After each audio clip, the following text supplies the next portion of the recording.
Matukio ya msingi katika siku hii ya leo, kwanza ni hilo la kujiweka wakfu. Ni la msingi sana na ni la pekee kwa kila mlejio.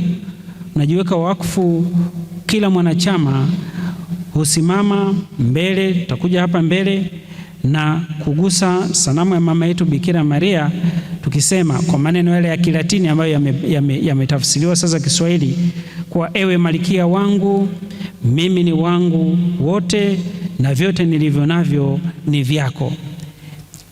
Hii ukishika na kugusa na kufanya hivyo, unajiweka wakfu, unajiaminisha, unajiombea neema na baraka, na unazipata hizo zikusaidie kusafiri kwa mwaka mzima.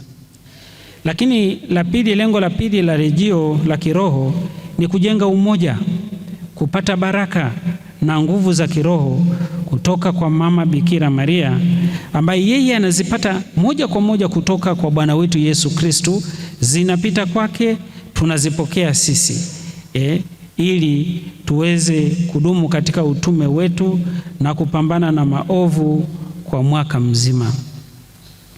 Kwa hiyo mlejio ni lazima upende kusali. Mlejio, sifa yetu kubwa iwe ni sala, iwe ni mshikamano, iwe ni amani na nguvu. Wanarejeo wanaalikwa kwa namna ya pekee sana kusafiri katika ulimwengu wa sala, kuwapokea wengine, kuombea madhaifu mbalimbali, na yapo mengi. Kuna ufisadi, kuna rushwa, kuna magumu mbalimbali, familia zinasambaratika.